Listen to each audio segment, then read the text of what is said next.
Magandang araw sa lahat ng tagapakinig dito sa Tamokski TV. Ang kwento natin ngayon ay tungkol sa isang binatang pinagkaitan ng respeto dahil sa paraan ng kanyang pagdating. Ngunit may lihim na taglay na hindi inaasahan ng sinuman.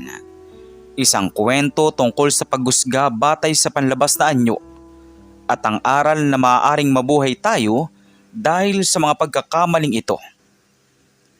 Bago tayo magpatuloy sa kwento, ay maaari po ba ako makahingi ng isang subscribe at like sa kwentong ito?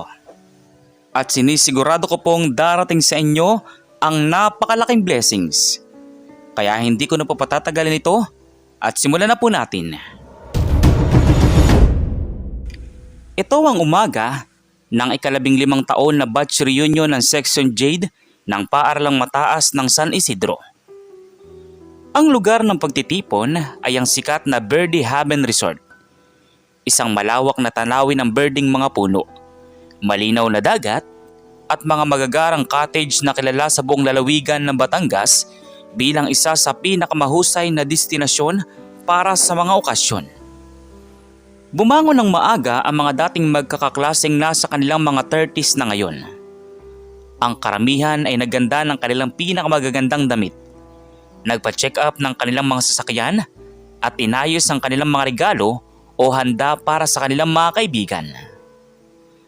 Marami sa kanilang naging matagumpay sa kanilang mga larangan. Mga negosyante, doktor, inhinyero at mga profesional sa iba't ibang larangan.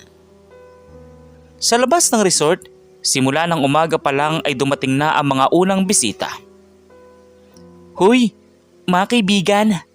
Nandito na ako. Grabe, ang traffic papunta dito pero sulit naman. Tingnan nyo, ang ganda ng resort na to. Sinong may-ari nito kaya? Siguradong may pera yan. Sabi ni Elena, isang negosyante ng mga damit. Oo nga Elena, tiningnan ko pa nga sa internet kagabi ang presyo ng pag-rent ng buong resort na ito para sa araw na ito. Grabe, hindi birong halaga. Sana naman hindi tayo mahirapan sa bayad mamaya. Pero sabi ni Ricky, may nag-sponsor daw para sa ating reunion. Sabi naman ni Mark, isang inhinyero. Wala kayong dapat ipag-alala Mark. Ang resort mismong nagbigay ng diskwento para sa atin, sabi ng staff. Dahil daw batch reunion ito ng isang paaralan na kilala sa bayan. Pero syempre, konting bayad pa rin tayo para sa pagkain at mga gamit natin dito. Sabi naman ni Ricky, organizer ng reunion. Dahan-dahan nang dumadami ang mga dating mag-aaral. Ang isa't isa ay nagkakayayaan. Nagtatawanan tungkol sa mga nakalimutang kwento noong high school. At ipinapakita ang kanilang mga sasakyan tulad ng mga bagong biling kotse, mga SUV at kahit isang van na ginamit ng isang pamilya ng 3 na dating magkakaklase. Uy, tingnan mo yung kotse ni Ben. Sabi ng isa pang kaibigan na si Lisa. Mukhang mamahalin yan. Sinasabi ko na nga ba, matagumpay talaga siya bilang negosyante ng mga hardware store. Tumawa si Ben habang lumalapit sa kanila. Nakasuot ng mamahaling polo at pantalon. Siyempre naman Lisa, hindi ako nagpapauli sa inyo. Pagod lang, pero sulit. Lahat ng pagod ko ng mga unang taon ng negosyo ko ay bumabalik na ngayon bilang tagumpay. Sabi ni Ben, negosyante ng hardware. Habang nagkukwento ang mga ito, biglang may narinig silang tunog ng tricycle na papalapit. Sa gitna ng mga magagarang sasakyan na nakaparada sa labas ng resort, ang isang simpleng tricycle na kulay dilaw ay tila naiiba ng husto. Tumigil ito sa tabi ng pintuan ng resort. At mula sa loob ay lumabas ang isang lalaki na nakasuot ng simpleng polo shirt at maong pants. Ang kanyang buhok ay maayos lang at hindi siya nakasuot ng mamahaling alahas o sapatos. Siya si Carlos, pero sa kanilang batch, kilala siya bilang binata. Isang tawag na ibinigay sa kanya noong high school dahil sa kanyang payat na pangatawan at tahimik na ugali. Noong sila ay mga estudyante pa, si Binata ang laging inuutusan ng mga kaklase na bilhin ng mga gamit o ipunta mga mensahe dahil sa kanyang mabait na ugali. Ngunit matapos silang magtapos, hindi na siya masyado nakipag-ugnayan sa karamihan ng kanilang batch. Ang huling balita na narinig ng mga kaibigan ay na siya raw ay nagtatrabaho sa isang probinsya at hindi na nakakapag-aral ng kolehiyo. Elena, tingnan mo yan. Si Binata. Bakit siya nandito? At bakit siya sumakay ng tricycle? Hindi ba dapat ay may mga kaibigan tayong pwede niyang hinga ng sakay? Tanong ni Lisa, empleyado sa bangko. Hindi ko alam, Lisa. Baka naman talagang hindi siya mayaman ngayon. Sayang naman, noong high school pa lang, mabait naman siya. Pero bakit siya pumili pa ring sumakay ng tricycle para sa reunion na to? Parang hindi naman tayo nagpapanggap dito. Pero sana naman ay inayos niya kahit papaano. Sabi ni Elena. Nang makita ni Binata ang kanyang mga dating kaklase, ngumiti siya na malawak at lumapit sa kanila. Ang kanyang mga mata ay namamanga sa ganda ng resort at sa mga mukha ng mga kaibigan na matagal na niyang hindi nakikita. Mga kaibigan, kamusta kayo lahat? Matagal na tayong hindi nagkita. Masayang bati ni Carlos, o kilala sa tawag na Binata de la Cruz. Binata, ikaw pala yan. Kamusta ka na? Hindi ka naman namin inaasahang darating dito eh. Hindi ka ba sumali sa group chat namin sa Messenger? Hindi ako masyadong gumagamit ng cellphone eh. Nabasa ko lang ang mensahe na ipinadala sa bahay ng mga magulang ko. Sabi nila, may reunion tayo dito sa birthday Haben, kaya ako ay pumunta agad. Sabi ni Binata. Habang nag-uusap sila, marami sa mga kaibigan ay napapalingon sa tricycle ni Binata. At may mga bulungan na nagmumula sa iba pang grupo. Ang ilan ay nakikiramay, ngunit ang karamihan ay hindi maiwasang husgahan siya batay sa paraan ng kanyang pagdating. Hindi alam ni Binata na ang mga tingin ng kanyang mga dating kaklase ay puno na ng paghamon at paglait na hindi niya may pagkakaila. Inimbitahan ni Ricky si Binata na sumama sa kanilang grupo patungo sa loob ng resort. Habang naglalakad sila, ang mga usapan ay unti-unting nagbago mula sa mga kwento ng tagumpay tungo sa mga komento tungkol sa tricycle ni Binata. Uy Binata, hindi ka ba nahihiya sumakay ng tricycle papunta dito? Tanong ng isang lalaki na si Joey, nakilala bilang isang barkadong palaging nagbibiro noong high school. Si Joey ngayon ay isang salesman ng mga kotse at lagi niyang ipinagmamalaki ang kanyang trabaho at ang mga sasakyan na kanyang binebenta. Wala ka bang pera para sumakay ng jeep o taxi man lang? Baka naman nahuli ka pa ng pulis dahil sa pagkasikip ng tricycle. Sabi ni Joey. Dahil doon, nagtawanan ng ilan sa mga kaibigan. Habang si Binata naman ay ngumiti na lang at hindi sumagot. Alam niya na biro lang daw ito ni Joey. Pero ramdam niya rin na may bahid ng seryosong paglait sa mga salita nito. Pumasok sila sa isang malaking cottage na inihanda para sa kanilang reunion. Ang loob ay pinalamutian ng mga banner na may mga larawan nila noong high school. At ang mga lamesa ay puno ng pagkain at inumin. Nagtungo si Binata sa isang upuan sa sulok at sinimulan niyang tingnan ang mga larawan na nakadikit sa pader. Mga litrato ng kanilang mga palaro, graduation at mga pagtitipon nung sila ay mga estudyante pa. Kamusta ka na, Binata? Hindi ka naman nagbabala na darating ka. Akala ko pa naman ay hindi ka na makakapunta. Tanong ni Ana, guro sa elementarya. Mabuti naman ako, Ma'am Ana. Nagtatrabaho lang ako sa isang lugar malapit dito. Nabasa ko lang kasi ang mensahe, kaya ako'y pumunta po. Ah, ganun ba? Well, masaya naman kami na nandito ka. Huwag mo napansinin ang mga sinasabi ni Joey. Ganyan lang talaga siya. Mahilig magbiro. Ngunit hindi lang si Joey ang nagsasalita tungkol kay Binata. Habang nagkakaroon ng mga laro at palaro, ang mga komento ay naging mas matindi pa. Uy, tingnan niyo si Binata. Baka hindi niya kayang bayaran ang kanyang bahagi sa bayad ng reunion. Sabi ng isa pang kaibigan na si Marisa, na ngayon ay isang may bahay na may mga negosyo sa mga negosyong online. Sabi ko na nga ba, hindi dapat natin siya inimbita. Baka naman hihingi pa siya ng pera sa atin para makauwi ha? Sabi naman ni Marisa, isang online seller.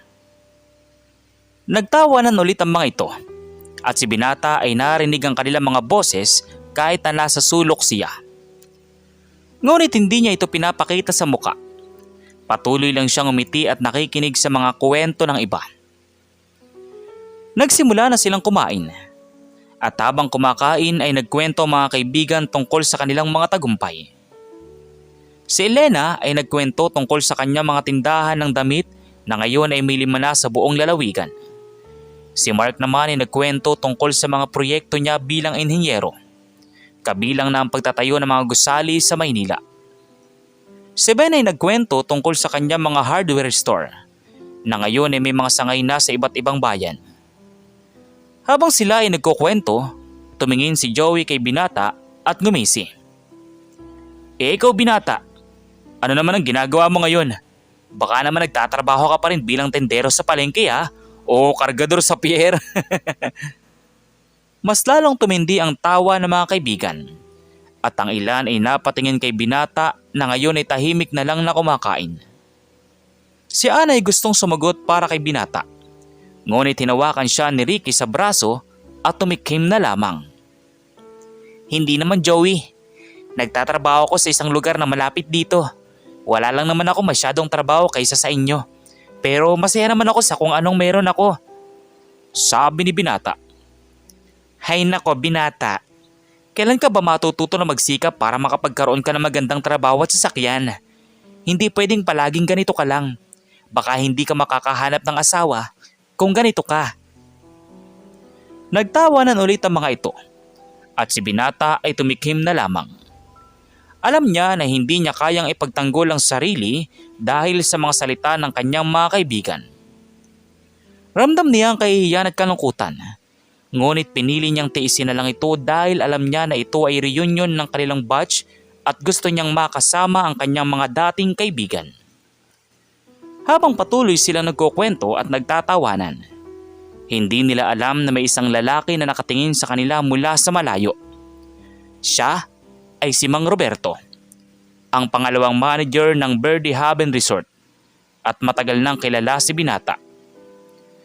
Naglalakad siya patungo sa kanilang grupo at ang kanyang mga mata ay puno ng respeto para kay Binata. Nang makalapit si Mang Roberto sa grupo, tumigil siya sa harap nila at tumingin ng maingat sa bawat isa. Ang mga kaibigan ay napatingin sa kanya. Hindi alam kung sino siya at ano ang kanyang ginagawa doon. Magandang hapon po sa inyong lahat. Ako po si Mang Roberto, ang pangalawang manager ng Verde Haven Resort. Gusto ko lang pong batiin kayo sa inyong batch reunion at tignan kung may kailangan pa po kayong iba. Sabi ni Mang Roberto. Salamat po Mang Roberto. Wala na po kaming kailangan pa. Ang resort po ay napakaganda at ang pagkain ay napakasarap. Maraming salamat po sa inyong tulong at sa diskwentong ibinigay niyo sa amin. Sabi ni Ricky. Hindi po ho kayo dapat magpasalamat sa akin sir. Dapat po kayo magpasalamat sa tunay na may-ari ng resort na ito. Siya po ang nag-utos na bigyan kayo ng special na diskwento dahil sa inyong batch reunion. Nagulat ang lahat sa sinabi ni Mang Roberto. Nagtinginan sila ng mga kaibigan, hindi alam kung sino ang tinutukoy nitong may-ari. Talaga po ba Mang Roberto? Sino naman po kaya ang may-ari ng resort na ito? Siguradong isang kilalang negosyante sa bansa yan. Sabi ni Elena. Sir Carlos. Ma'am. Sir. Ito po si Carlos de la Cruz, ang tunay na may-ari ng Verde Haven Resort. Sabi ni Roberto at lumapit kay Binata at yumuko ng bagya. Napahinto ang lahat sa pagkain at pag-uusap. Ang mga mukha ng mga dating kaklase ay puno ng pagkabigla, pagkamuhi sa sarili at kahihiyan. Si Joey ay napahawak sa bibig niya. Si Marisa ay napaiwas ng tingin. At si Elena ay hindi makapaniwala sa nakikita at naririnig niya. Maya-maya tumayo si Binata at ngumiti sa lahat. Pasensya na po kung hindi ko sinabi agad. Hindi ko po kasi naisip na kailangan kong ipakilala ang sarili ko bilang may-ari ng resort. Pumunta po ako dito dahil gusto ko lang pong makasama kayo, ang aking mga dating kaklase nung high school. Hindi makapaniwala si Lisa sa kanyang narinig. Binata? Carlos? Ikaw palang may-ari ng resort na to? Paano? Paano mo ito nakuha? Tanong ni Lisa. Matapos po tayong magtapos ng high school, hindi po ako nakapag-aral ng kolehiyo dahil sa kahirapan ng buhay. Nagtrabaho ako bilang kargador sa pier. Nagbenta ako ng isda sa palengke at minsan pa nagtrabaho ako bilang kasambay sa isang malaking bahay sa Maynila. Isang araw, nakilala ko ang isang matandang negosyante na nagngangalang Don Miguel Santos. Nakita niya po ang sipag at tiyaga ko, kaya tinuruan niya ako ng lahat ng alam niya tungkol sa negosyo. Noong pumanaw siya, ibinigay niya sa akin ang isang maliit na lote sa tabing dagat. Ito ang lugar kung saan itinayo ang Verde Haven Resort, sabi ni Binata. Nagkatinginan ang lahat habang nakikinig sa kwento ni Binata. Hindi nila akalain na ang batang tahimik at mabait na kanilang kilala noon ay naging isang matagumpay na negosyante sa kabila ng mga paghihirap na pinagdaanan niya. Sinimulan ko itong itayo 5 taon lang nakakalipas mula sa isang maliit na kubo na may 2 kwarto. Lumago ito hanggang sa maging isa sa mga sikat na resort na nakikita nyo ngayon. Hindi akong gumawa ng lahat ng ito mag-isa. Maraming tao ang tumulong sa akin, lalo na mga empleyado ko dito sa resort na itinuturing ko ng pamilya, sabi pa ni Binata. Maya-maya ay sumali sa pagkuwento si Mang Roberto.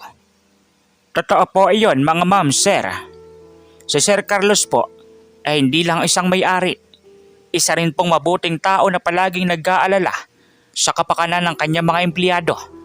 Binibigyan niya po kami ng magandang sahod, benepisyo at pagkakataong makapag-aral ng kolehiyo. Hindi po siya katulad ng ibang may-ari na tinitingnan lang ang pera. Para sa kanya, mahalaga po ang mga tao na nagtatrabaho sa kanya. Ang mga dating kaklase ni Binata ay hindi makapagsalita. Naramdaman nila ang bigat ng kanilang mga salita at pag-uugali kanina. Ang pagtawa at panglait sa kanya dahil sa tricycle na kanyang sinakyan. Si Joey ay unang tumayo at lumapit kay Binata. Ang mga mata niya ay puno ng luha. Binata, Carlos, pasensya na. Hindi ko dapat kayo tinawanan at nilait. Akala ko kasi ay hindi ka na makakapagtagumpay dahil sa kahirapan ng buhay mo noon. Nagsisisi ako sa lahat ng mga sinabi ko. Bulong ni Joey kay Binata. Hinawakan ni Binata ang balikat ni Joey. Huwag ka na mag-alala, Joey. Naiintindihan ko naman. Alam ko naman na marami sa inyo nag-iisip na hindi ako magtatagumpay dahil sa kung anong nakikita ninyo. Wala naman akong sama ng loob sa inyo. Basta natutunan ninyo na wag husga ng isang tao batay sa panlabas na anyo o sa kung anong meron siya. Pagkatapos ng pagkakataong iyon, nagbago ang atmosfera sa loob ng cottage. Mula sa pagtawa at panglalait, naging tahimik at maingat ang mga usapan. Ang mga dating kaklase ni Binata ay nagsimulang magbukas ng puso at sabihin ang kanilang mga damdamin. Carlos, pasensya na rin.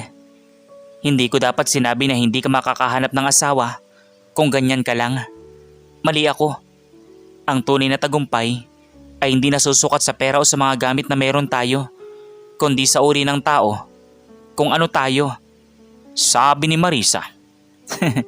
Wala pong problema, Marisa. Alam ko naman na hindi mo sinasadya na sabihin iyon. Ang mahalaga ay natutunan natin ang tamang aral mula sa nangyari ngayon. Sumunod naman ay lumapit din si Elena. Carlos, Binata, ako rin nagsisisi. Akala ko kasi ay dapat tayong lahat ay magkaroon ng magagandang sasakyan para mapatunayan na tayo'y matagumpay. Hindi ko naisip na maaari palang magtagumpay ang isang tao nang hindi pinagmamalaki ito. Elena, ang tagumpay ay iba-iba para sa bawat isa. Para sa akin, ang tagumpay ay makapagbigay ng trabaho sa mga nangangailangan, ang makatulong sa ibang tao, at ang makasama ang mga taong mahal mo. Hindi ito nasusukat sa mga gamit na mayroon tayo. Pagkatapos noon, nagsimula silang magkuwento muli. Ngunit ngayon ay iba na ang tono ng kanilang mga usapan. Si Binata ay nagkwento pa tungkol sa mga karanasan niya sa pagpapalago ng resort. Habang ang mga kaibigan naman ay nagsimulang magbukas tungkol sa kanilang sariling mga paghihirap at hamon sa buhay. Si Mark ay inamin na may mga panahon din na napagod siya sa trabaho at naisip na sumuko. Ngunit nagpatuloy pa rin siya dahil sa suporta ng kanyang pamilya. Si Ana ay nagkwento tungkol sa kanyang mga estudyante na kailangan ng dagdag na tulong at suporta at paano niya sinisikap na tulungan sila kahit na limitado ang kanyang mga mapagkukunan. Habang sila ay nagkukwento, biglang tumayo si Ricky at tumingin sa lahat. Mga kaibigan, gusto ko lang pong sabihin na napakasaya ko na nandito kayong lahat. Lalo na kay Carlos. Salamat dahil pinatawad mo kami sa lahat ng mga kasalanan namin. Natutunan ko rin ngayon na hindi dapat nating husgahan ng isang tao batay sa kung ano lang ang nakikita natin. Maaring may mga lihim silang taglay na hindi natin alam at maaaring mas malaki pa ang kanilang tagumpay kaysa sa ating inaakala. Sabi ni Ricky. Pumalakpak ang lahat sa sinabi ni Ricky. Pagkatapos noon, nagpasya silang maglakad-lakad sa loob ng resort para tingnan ang iba pang tanawin. Si Binata ang nanguna sa kanila at ipinakilala niya ang bawat bahagi ng resort. Mula sa mga cottage hanggang sa mga pool at pasilidad para sa mga bisita. Ipinakita rin niya ang mga lugar kung saan nagtatrabaho ang kanyang mga empleyado at ipinakilala sila sa ilan sa kanila. Ang mga empleyado ay nagbati kay Binata nang may respeto at kitang-kita ng mga kaibigan niya na siya ay tunay na pinahahalagahan ng tao sa paligid niya. Sir Carlos, may mga bisita po tayong darating mamaya ng gabi para sa isang kasal. Handa na po ba tayo sa mga paghahanda? Sabi ni Lisa, isang empleyado sa resort na lumapit kay Binata. Oo naman Lisa, siguraduhin mo lang na lahat ng kailangan nila ay nandyan na.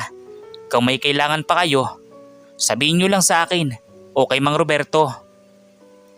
Nakita ng mga kaibigan ni Binata kung paano niya inaalagaan ang kanyang mga empleyado at kung paano niya binibigyang halaga ang kanilang trabaho.